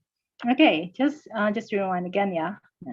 As for me, I usually get the idea from a certain phenomenon that's exactly happening right now, and then I try to compare it. I try to compare to what the literature has already been answered until this point.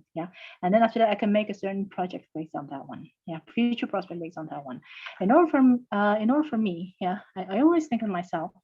Whenever I want to get fruitful ideas for my research, I always compare between these two. The realist one, and then what the literature already answered to that point.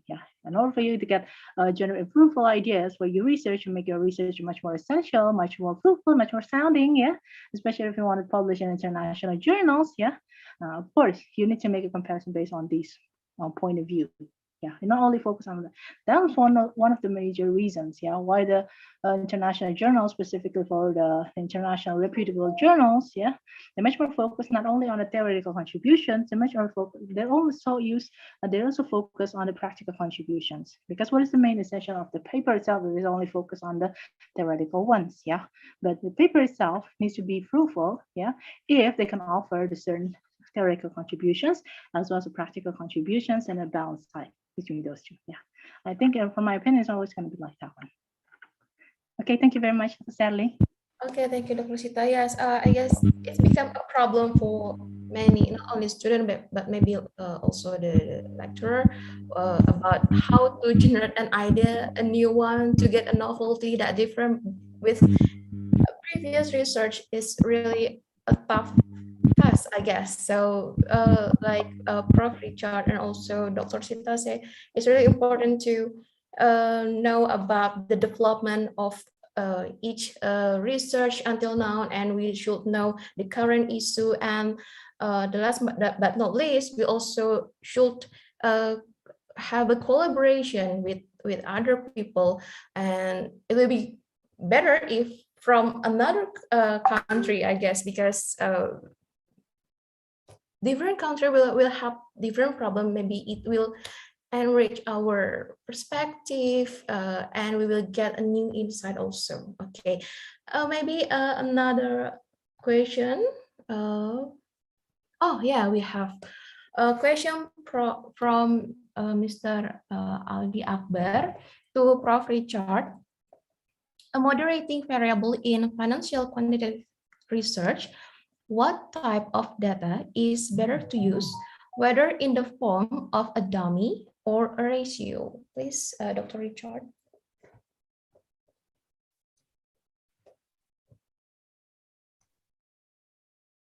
Yeah, thank you for the questions. So which variable in the finance is better to use, dummy, or I think ratio is a kind of a numeric, right? Continuous variable. So so I think for this question, my answer is we don't have the best variable, but we just have the most useful variable, or the most suitable variable for your research. For example, sometime, yeah, of course, if you have the continuous variable, it's very easy to create a dummy variable later. For example, high probability of default or low probability of default. We of course we can cut by above medians or below the medians to have the dummy. So everyone think that a continuous variable is better. However, in some special research or in some specific situation, normally it's better to use a dummy. For example, if you want to study something about default, for example, whether the firm have bankruptcies or not, of course, people will care about the dummy variable, right? So we can have the firm have default or not. So in that situation or in that research, of course, we need to use a dummy variable. So in conclusion, my answer is we don't have the best variable, but in every research, we need to have design the variable to fit the topic, to fit the research question. Yeah. Okay, thank you, Prof. Richard, for the answer. Maybe another question from the audience. We still have maybe around 5 minutes for Q&A session. Okay, maybe I personally curious about the duration that we take to conduct a research in finance, because when I heard the experience from Prof. Richard, it took like 1 year or maybe more than that. So if the student, let's say they have really limited of time, it is still possible for a college student, the bachelor degree, to let's say publish the finance research in a reputable journal, and how to do it. Maybe less than 1 year, is it possible or not, from Prof. Richard and Dr. Sita experience?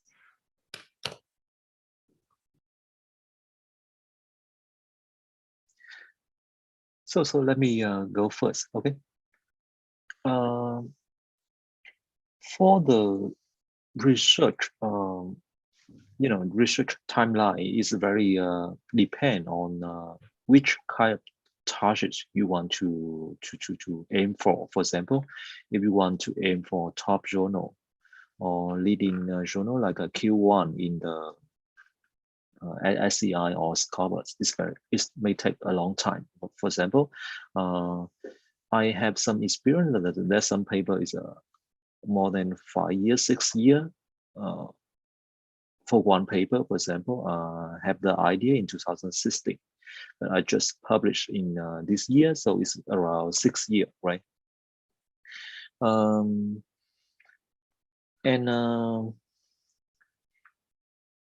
So that is a really depend, because we aim that paper for the Q1, but if we have all the targets, for example, we can aim for Q2 or Q3. I think the timeline will be shorter. But the question is, if you do research in finance, is sometimes it's not that if you go to Taiwan to study, for example, master or undergraduate, it's not required to publish to graduate. So it means that doing research and only required for PhD student. So PhD student normally is 4 or 5 years, right? So we have enough time to publish. But for master or undergraduate, we do research because that will train you to become the future research in finance. So if you cannot publish after when you in the school and you graduated, you can continue working on that. For example, my friend is Robin in Batam University. He graduated already, but his work during the time at Yuanchu we keep continue to work. So we just get a publication in this year, in last month, in October. But actually he's graduated several years ago. So it's not like we need to publish during the time you study, but you can continue to work on that. For example, if you are lecturers or if you are professor, of course, after you return to Indonesia, you will continue to do in research, right? So you can continue working on the same idea, but for a long time. So the more time you spend on one project, I think the output, I mean the research publication will be higher. Yeah. Okay, thank you, Prof. Richard. How about Dr. Sita? Do you have any experience that you can, for example, publish below one year? Or of your paper above 1 year? Not exactly like that one. If we talk about my paper from the SRJ itself, yeah, it is only Q2, but I took more than 1 year to finish it, because technically it is a result from my master's degree. Yeah, and to do that, I really take at least 1 year. For my PhD also, it is also a continuation from my master's degree. So as for me, yeah, in order for me to get the go into the good journal, yeah, reputable journals, specifically, let's just say for Scopus Q1, Q2, Q1, Q2, yeah, it's very especially Q1, yeah, it will need more than 1 year. Yes, actually, yeah. In order for, if you have a research, as for me, my basic opinion, yeah, if you want to have a Scopus for finance data and just less than 1 year, you cannot expect much more than, yeah. It's for me, it's not work like that one for finance, yeah. Specifically for finance, it's not going to work like that. If your research is technically only less than 1 year, yeah, what would you expect from that kind of publications? Yeah, it's for me, yeah, it's for me. I won't do that. For based on that one, yeah, if I will have a certain topic that I want to publish, I want to expect it, I need more than 1 year to finish it. Okay? I need more than 1 year, because that's a challenge for finance actually. That's a challenge for finance specifically. Not like the other field. Yeah, I don't know. Yeah, most of the time I see for the management, marketing field, and also the HR field, perhaps they tend to be much more. Yeah, faster, yeah, rapid publications. However, for the finance, it's not technically work like that one. It's not technically work like that. The specific focus on, especially if we want to talk about the Scopus Q1, yeah, and also the high reputable journals, it's not going to work like that. You need more than 1 year. That's for sure. Yeah. 2 years, that's 2 years, number one, actually. It's not going to work like that one. Yeah. So I also want to add to the Dr. Sita discussion is that this is the publication is tougher and tougher for finance field, and it's not easy like many years ago. Nowadays, if you want to publish any journal is in finance, I think it's impossible for 1 year project. It should be at least 2 years, 3 years for one project. Yeah. Make your project fruitful, I mean, like that one. If you want to say, it's just like limited time is only for 1 year, he cannot expect that much from that project, if I can say in my personal opinion. Okay, thank you, Prof. Richard and Dr. Sita. At least 2 until 3 years. Yeah. So the key is never stop your research, even though it will take 2 years or 3 years or more than that. Okay, we have new question in the chat box. Maybe this is the last question. 2 last question, Prof. Richard, from Indah Lestari.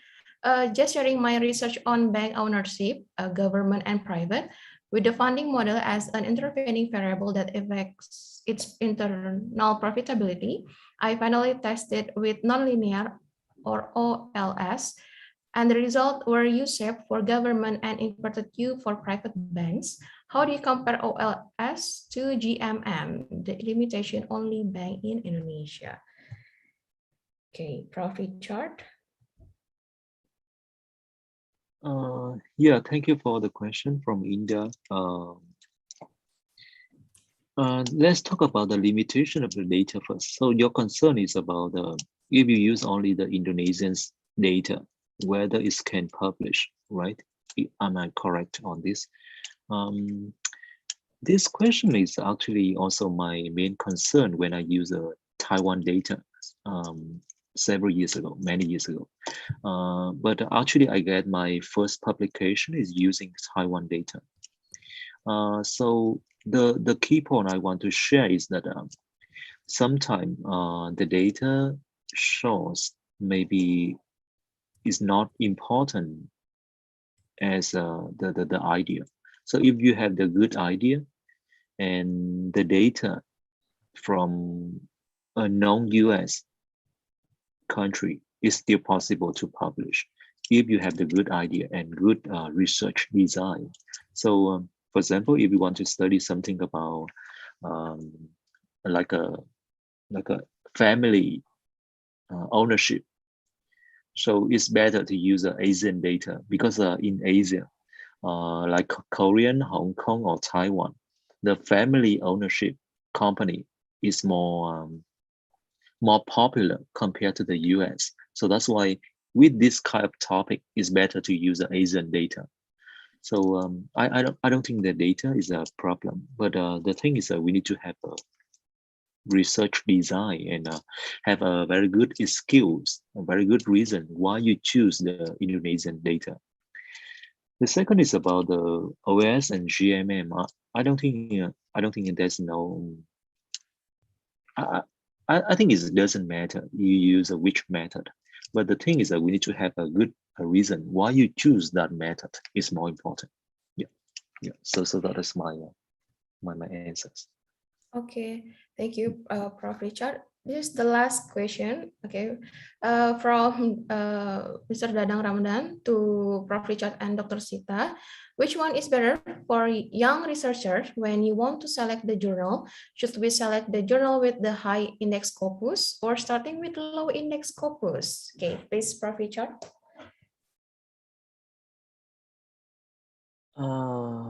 Another difficult questions. Starting from the top, so this is a different strategy, right? Start from top to bottom or bottom to the top. So yeah, it's really depend on your current concerns. For example, if your university require 2 publication to get the tenure, for example, So it's better to meet that requirements first. So in that case, bottom to top is more reasonable, like more safe for you, because you can meet the requirements from the university. However, after you meet the requirements, I think you need to change your strategy from the top to bottom, because in Taiwan, people don't count by the how many paper you have, but what is your best paper?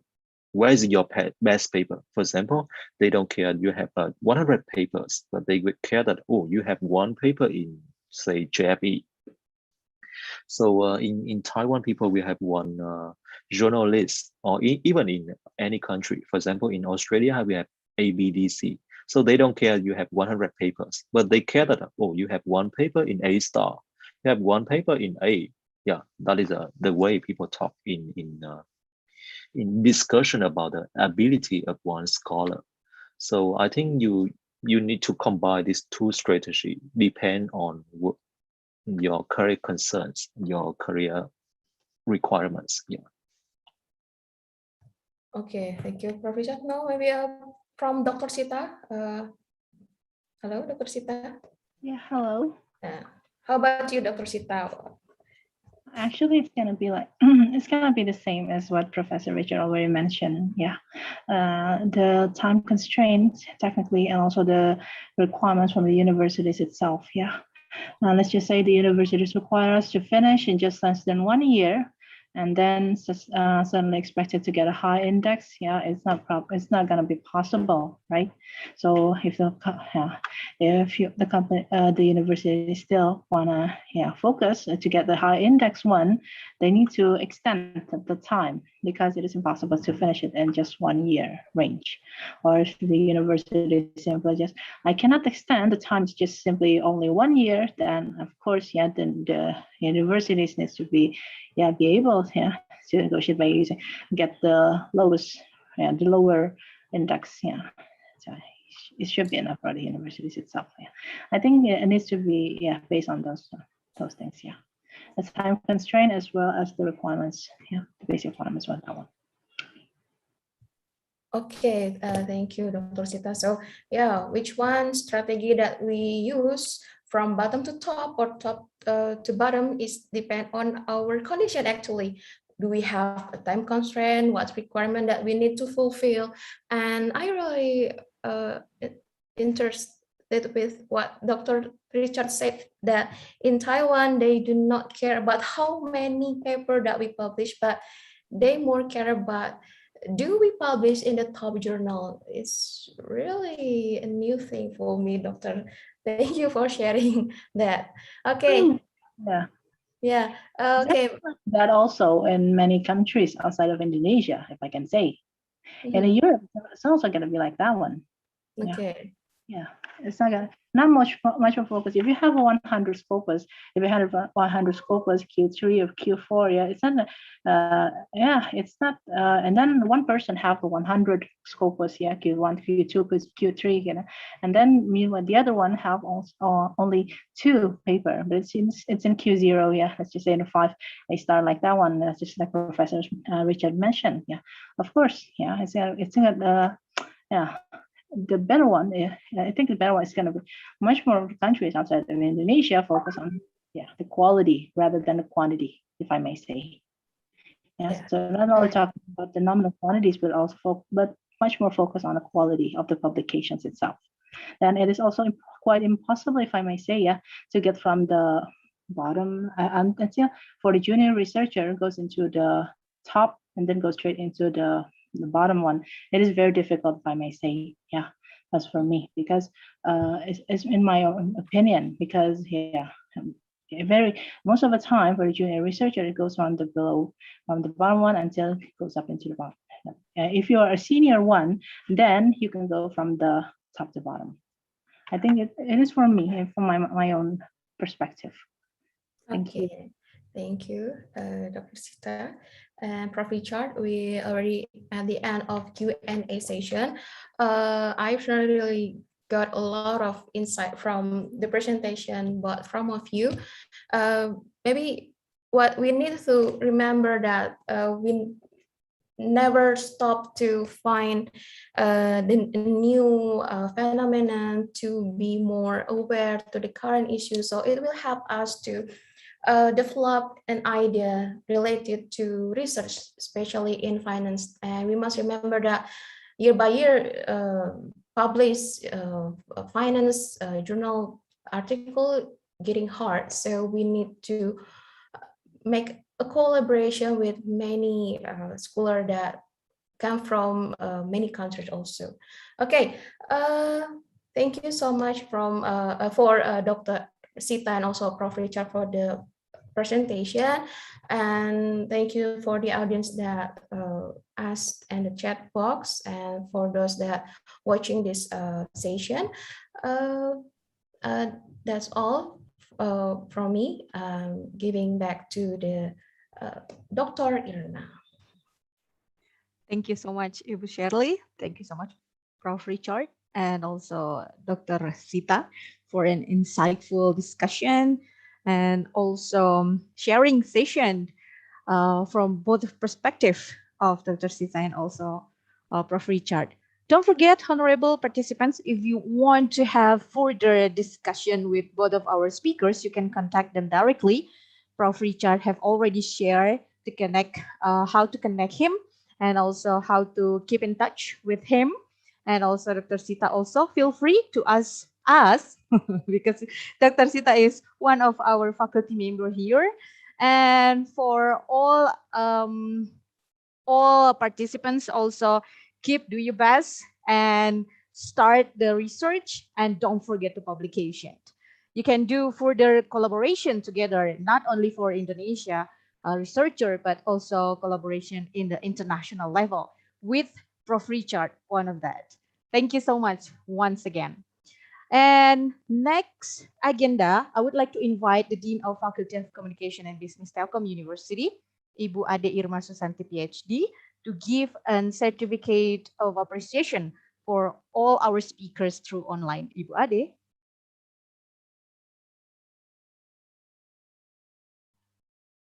Ibu Ade? Maybe Ibu Ade still there or have another? Okay, I would like to invite the head of Business Innovation and Development Research Center, Pak Agus Maulana. Okay, Iya, Ibu Bu Erna. Ade. Baik, Pak. Yes, Bu. I'm really sorry, madam. I don't know that you're still there. Okay, we would like to give a certificate of appreciation. Please, operator, show our certificate. First, for our speaker, first speaker, Prof. Richard from College of Management, UNZ University, Taiwan.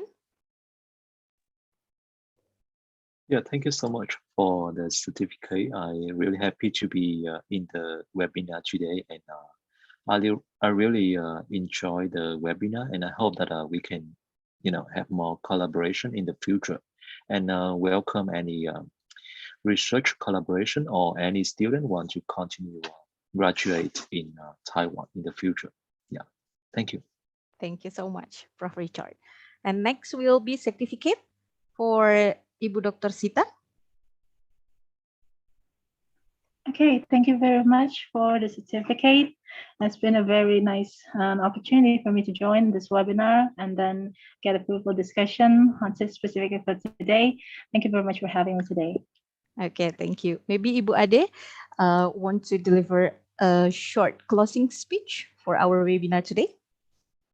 Thank you very much, Prof. Richard and Dr. Sita. We hope that we can collaborate to do a research collaboration next time. Can we start to discuss our proposal for the next research? Thank you very much.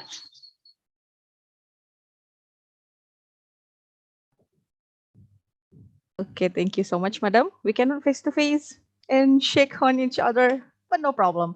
Maybe later, maybe next year, we still have a good connection through online. Ladies and gentlemen, respected scholars, all the speakers, I think this is the end of our first international webinar conducted by Business Innovation and Development Research Center, Business Administration Department, Telkom University. Don't forget, I would like to remind you all, we have next seminar talking about supply chain management and also still collaboration with College of Management, Yonsei University in Taiwan. Thank you so much once again, Prof. Richard.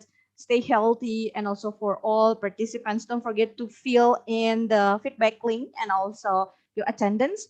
We will send you a certificate for you. Thank you so much for all participants, for all the committee. Thank you, the Dean of Faculty of Communication and Business, Vice Deans, and also faculty members from all university. Around 174 participants, if I'm not mistaken that. And I do really hope that it could be much more for the next international webinar. Thank you. And once again, I close this. Wassalamualaikum warahmatullahi wabarakatuh. And goodbye, everyone. Waalaikumsalam. Thank you. Thank you, Prof. Thank you, Mr. Thank you Richard. so much. Thank you, Prof. Yeah, Richard. thank you. all audience. Thank you, and for doing.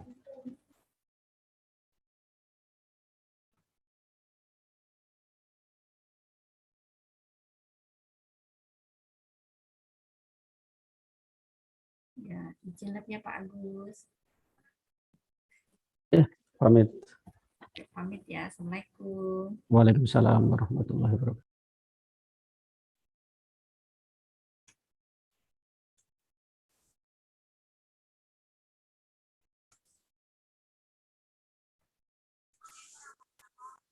Dah. Kemana? Mana ya, Nak?